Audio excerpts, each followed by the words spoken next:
Adlib is the smartest way to activate programmatic, built for expert traders yet easy enough for any marketer.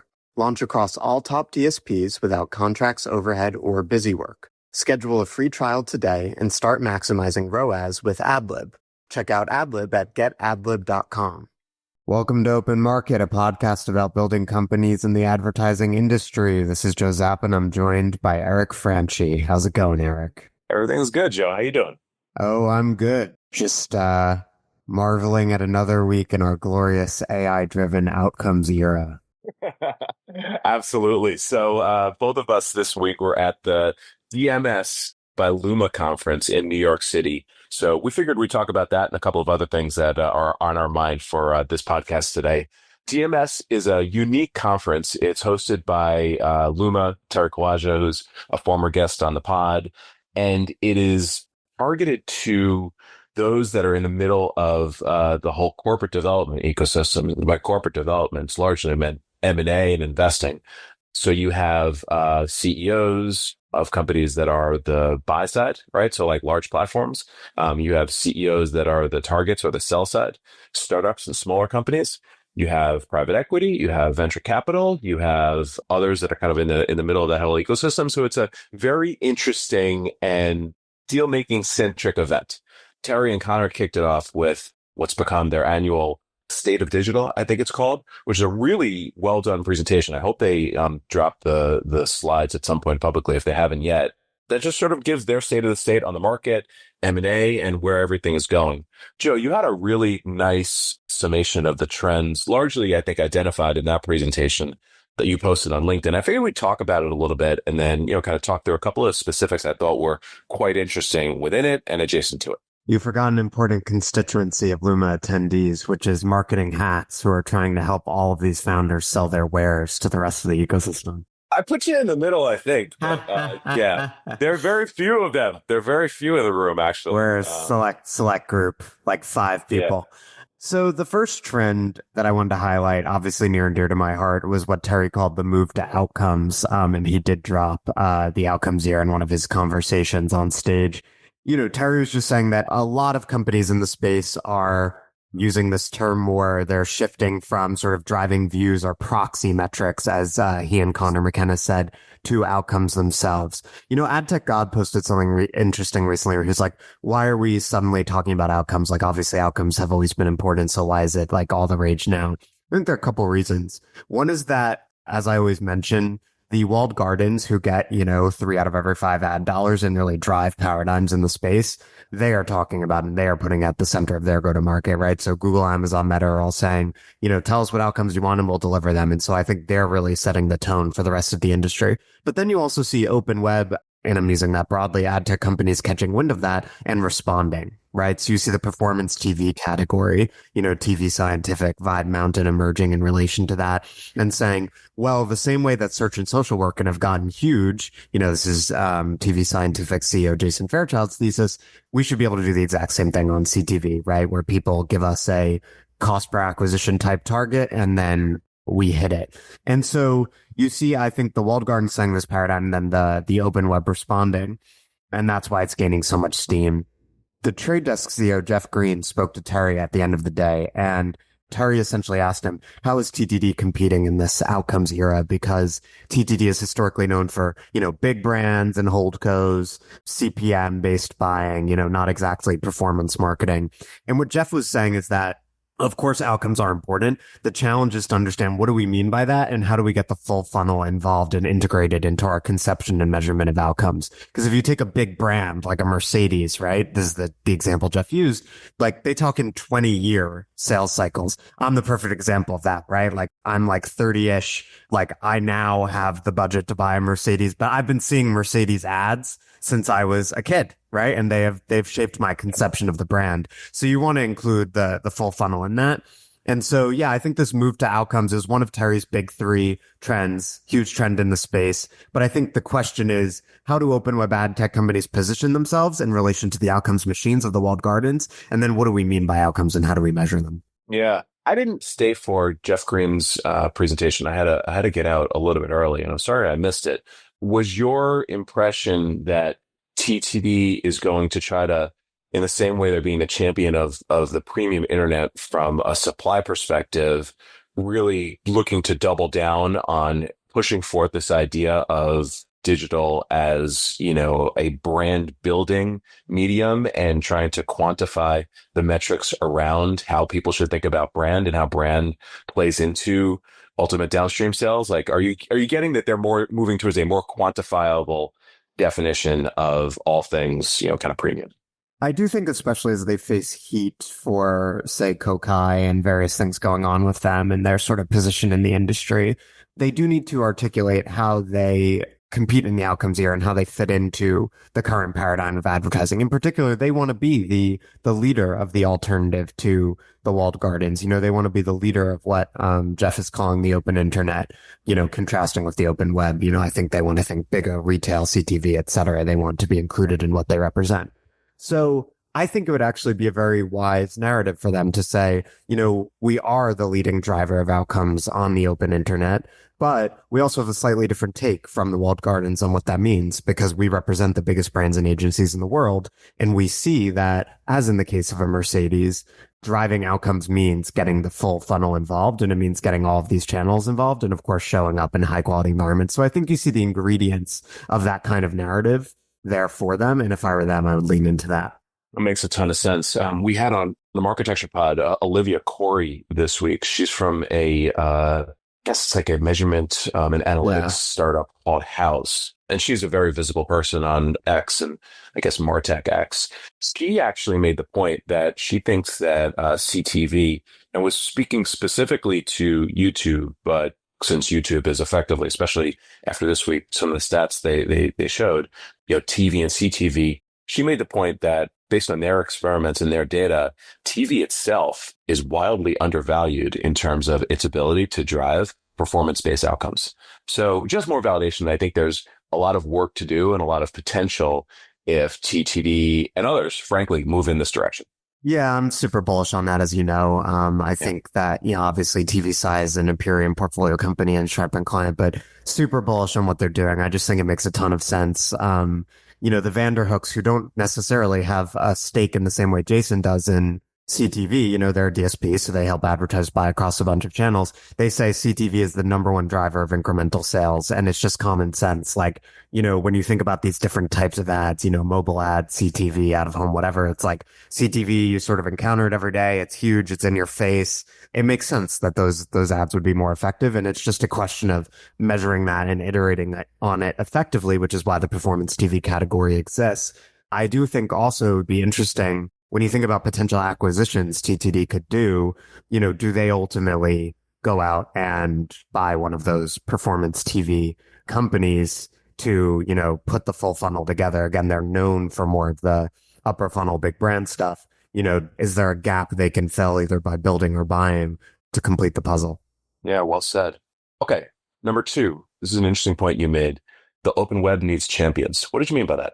Yeah, I was thinking about this in particular in relation to Jeff Green's appearance, because he was, of course, doing, beating the drum the Trade Desk has been beating for a long time, which is, that they want to be the champion of the open internet.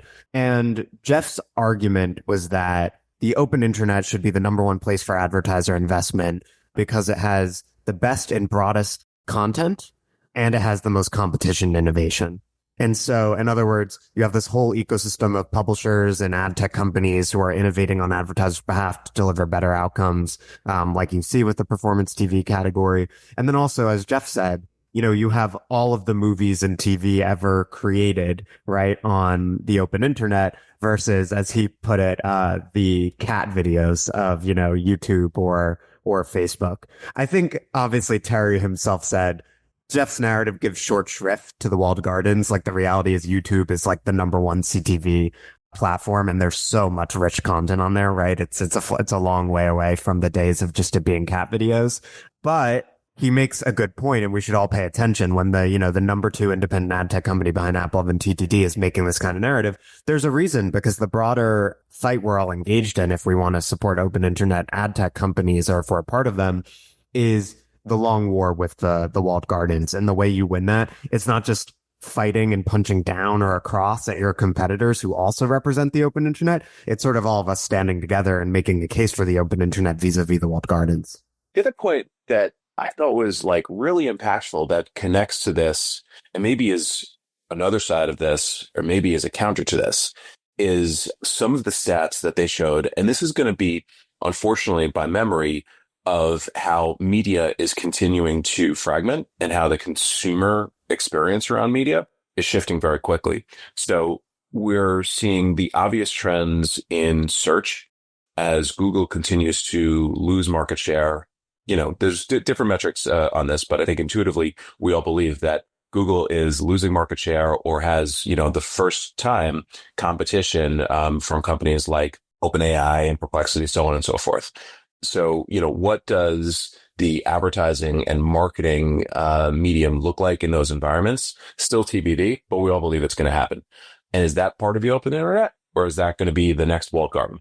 Either way, it's going to be a massive factor. And then number two, I think a little bit closer to home, and this is something that I really haven't been able to like fully wrap my head around. Is this a walled garden opportunity, or is this actually an ad tech opportunity? Was creators. Did you see the presentation where they walk through what they're seeing on the creator side? Yeah, very important. Yeah. Glad you're mentioning it. Yeah. So again, this is from memory, but they, basically talked about the fragmentation of creators that, build and distribute their content across walled gardens exclusively, I guess, today. There was something to the effect of like 12 million creators, which juxtapose against what Mr. Green, defines as the premium internet. It's like 500 sites and CTV properties and audio, right? So it's like this incredible hyper fragmented part of the ecosystem, number one. Number two, the anecdotes that both Terry and Connor provided and what I've been kind of hearing as I've been diving into this space a little bit are crazy. So they had a slide, and I took a picture of this one. I didn't put it out there, about Unilever saying that they're going to 20x their spend on creators this year. Not 20% more, 20 times more higher spend, because they're seeing the ROI. And again, anecdotal examples of just people I'm talking to that are a little bit more on the buy side in terms of both brands and agencies, talking about how creators just move product. Like they post about something and there's the authenticity, and they move product in a way that is very hard to replicate with any other medium. I think that's a real trend that I don't know if it's an ad tech opportunity or a walled garden opportunity, because there doesn't seem to be, short of one or two companies that are out there, a real technology layer to enable this. I'm fascinated by it. I think it's a huge deal, and the Unilever data point is obviously like a case in point. I think something that occurred to me as you were talking is that you could posit creators as representing basically the dream of the open internet that we talk about from, 10 to 20 years ago. Like this idea that the internet was going to democratize, publishing and content creation, the distribution of information. Creators are the latest phase of that. And so it stands to reason that if we're talking about the open internet and the opportunity of this sort of democratic content production and its monetization, the ability to reach consumers in all these different places, and to all these different people, who are creating media, creators are sort of the latest iteration of that. But then, as you said, the tension with it is that a lot of those people are creating on user-generated content-oriented platforms that are owned by, the 5 biggest companies in the world. So then it becomes a question of how can the open internet get a piece of that? And I think one way that occurs to me immediately is podcasting. Podcasting is sort of like the creator channel par excellence. It's where, anyone can just sort of hop on a mic and build a direct audience. And, you do see Spotify, for example, being involved in the open programmatic ecosystem. So yeah, I think it's something for all open internet ad tech companies to think about. And I think we're really just at the tip of the iceberg with it, both in terms of the centrality of creators to the media ecosystem, but also in terms of ad tech companies creating solutions for those people. I think it's something that I'm going to personally dive into more over the next year, because when it's something that's scaled, hyper fragmented, and producing results, there's certainly something there. The third one that I want to touch on that was one of your takeaways was around AI. And there's a slide again, specifically build AI fast or buy AI fast. Tell us about that one.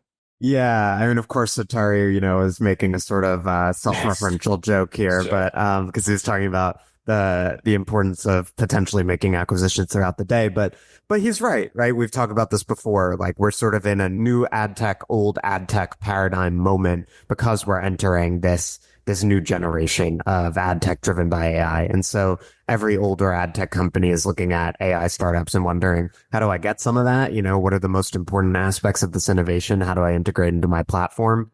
And then there are going to be a lot of AI native startups who are, for whatever reason, like they either get a really good deal and it's just a good time to make an early exit, or they're looking for someone who can scale them faster and provide infrastructure and access to demand.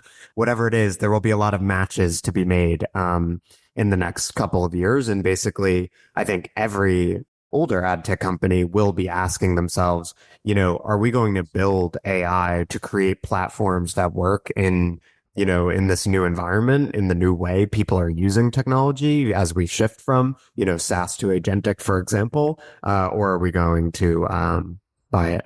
Yeah. There's believers and non-believers in this concept of new versus old, David versus Goliath, even what impact AI will have on the space. And it's so fascinating. There was a slide they had that showed the typical trajectory of a pre-AI ad tech company, which, basically looked, like a long horizontal line that was raise a lot of money, hire a lot of people, nail go to market, and hopefully exit. And then they had underneath it the AI first companies that are emerging. And it was a far shorter horizontal line that ended in possible exit, but it was raise less money, hire less people, get to market a lot faster, which is the thing that we're seeing. And they announced an acquisition. They announced a deal. One of the deals that LUMA was an advisor on at the conference, and it's a company that I think is a really good example of this. It's a company, frankly, I wasn't too familiar with. It's a custom algo company called Greenbids. Got that started, with a sustainability angle, but branched out to custom algos, which is a big category that we invest in that I think is a real opportunity out there. They, I think, started a couple of years ago, from what I understand, raised, I think, less than $2 million and were acquired by Perion for a total deal value of 65 million. After again, these facts are all a little bit fuzzy to me, but I think they're actually accurate. After a couple of years, building like I think a really good business and getting picked up for what I think is a really good multiple by a public company. And we're just at the beginning of this whole thing. It's so fascinating because again, there's just like this notion of some folks having their head in the sand. There was a panel, a handful of our companies were on it, led by Ari, called the AI first startups. Each one is building a startup in a completely different and disparate part of advertising. So whether it was like Swivel for ad ops and account management, to Chalice for custom algorithms, to Firsthand for brand agents. I mean, these couldn't be like three different categories, although, they all have some things in common around AI and agents. It's all disrupting TAMs that are quite enormous if you look at what they could be replacing. And yet on the other side of this, and this is where I want to kind of transition to next, there's a little bit of skepticism, or like real skepticism or cynicism that, comes from a little bit of the old guard of ad tech, just like, oh yeah, this AI stuff, it's always been around. It's always driven performance. We'll use it to, make, even more sense of the data and the signals that are out there. But, effectively, like all of these new categories that are emerging are vaporware. And to me, that is nuts. And maybe Yeah. it's because I'm on the other side of the trade, like explicitly, I am on the other side of the trade, but I can't believe it. I actually can't believe it. Yeah. I think that there are a couple areas in particular where you can really see that AI is new, right? And so, for example, the experience component or the interface component that, Michael Rubenstein, John Heller at Firsthand are working on, the notion that like ads themselves are going to change. Their rallying cry recently has been agents, not ads, right? That buyers are going to buy agents and sellers are going to sell agents. I think the internet itself will look a lot different in 5 years. And I think they're going to be a part of pioneering that transformation. I think that's going to be really visibly new. Same thing with Swivel. The way that ad ops has historically worked, the way software has worked, going from the SaaS paradigm, which was streamlining things, to the agentic one, which is, talking to an assistant who's just going to do a lot of stuff for you. For anyone who has used, traditional Google search and then has used LLMs, you can clearly see that difference. And I think that the way ad ops works will be drastically different going forward. Now, the one where I think it can be a little more amorphous is in using AI for buying and selling ads, like sort of ad targeting, decisioning, like these kinds of areas. I think that is where historically, like there's always been something, whatever the engineers want to call it, AI, machine learning. So I think like when it comes to like optimization, that's where there can be a little bit more fuzziness and it can be a little bit harder to differentiate. Like this is something totally new versus something maybe companies were doing 5 years ago and weren't calling AI. But, nevertheless, I think the reason these startups are getting traction is because there is a market for that and there's always an opportunity to do something better. And I think no one would argue that, the programmatic ecosystem is totally optimized, right? Or the supply chain is optimized and that there isn't room for improvement. So, as long as that room for improvement exists, which it does, there will be new technologies, such as AI, and startups will emerge to leverage them and build, big businesses on the back of them. For sure. And it's why it's hard to wrap my head around. When Zuck made that statement a few weeks ago on the earnings call, where, he effectively said, I think that the efficiency and productivity gains that are going to come from advertising, better advertising, AI-driven advertising, will lead to improvements in GDP. Like, I mean, that is like some really impactful stuff. And there's just this like, this is where we want to go to next. This general, everything is always bad. Like this has been tried before, that exists within ad tech that I think, is a real challenge for many in the space. And they can't see the potential in some of these technologies and the fact that the stack, the way things are going to be done could be completely different and could be completely reinvented over the course of the coming 1 to 3 5 years. Yeah, I mean, we've talked before about the juxtaposition between Silicon Valley and the New York ad tech ecosystem, right? And how in Silicon Valley, people will just be like, I'm building a $10 trillion company, or like, I'm like, we're gonna, secure immortality within 10 years. Like, and of course it can be a bit funny because they're so over the top in the Silicon Valley tech ecosystem. But yeah, ad tech certainly has the opposite disposition. And it's an opportunity because it means that the people who are optimistic and see the future and are willing to try to change how things work, will always be able to build companies that shift the status quo, and that drive a lot of value. Yeah, you work with some of the top CEOs that have existed in this space since its infancy.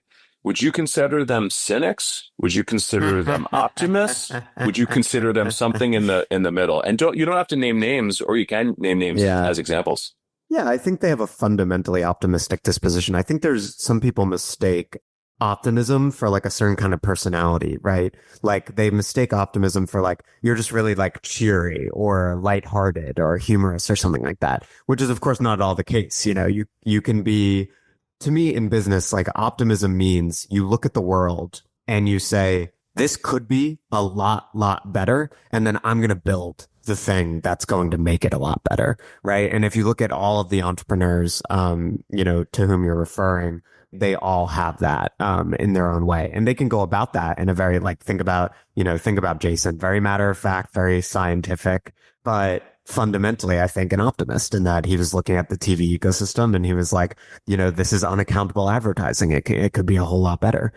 Same thing with the Vanderhooks. They haven't held on to their company for, over a generation now, 20 plus years because they're not optimistic, right? They fundamentally believe that advertising could work better, that it doesn't work as well as it could today, and that they're going to build new things to be a part of that, as the ecosystem evolves. Obviously, Bach, another great example of that. So yeah, you don't want to be a pessimist in business. Like it's it can be good for content. You can be grumpy or whatever, but really when it comes down to it, like you want to be shrewd. Yeah, you don't want to hop onto any new trend, but you want to believe that new things are possible and that things could be better and back the companies and be open to them when they show up to build that better future. Hey, you dropped another one this week about the outcomes era. By the way, when everybody's now talking about the outcomes era, how does that make you feel? Does it make you feel validated, or does it make you feel like, yo, why am I not getting some credit here? It makes me feel validated, but also like, drop my name once in a while, tell people where to find me. Give the man credit. So what I wrote about was something that a number of my clients have really influenced my thinking on. And it's about transparency and control, and transparency in particular being the primary wrinkle in the outcomes era. So again, like to me, you can't talk about the outcomes era and the current state of advertising without thinking about the walled gardens and this dynamic they've set around tell me what outcomes you want and we'll deliver them. But the way the walled gardens do this is generally perceived to be through a black box, right? So Google, Meta, Amazon, they deliver, they're increasingly saying, just tell me the outcomes you want and we'll deliver them, but you don't really know how they're doing that, right? And so it's hard there are a few problems with that. You can't independently verify the results. So you can't be sure that the sales are really incremental or that the results are as good as they're claiming. You can't test and learn as well as you'd like to be able to. So you can't learn exactly what's working and get better on that platform and even more importantly on other platforms to use it to increase your overall cross-platform, cross-channel advertising efficacy. And the learnings that these platforms get from your campaigns and your data could be applied to the campaigns of others. So you could be unintentionally benefiting your competitors because the platform as a whole is becoming more effective.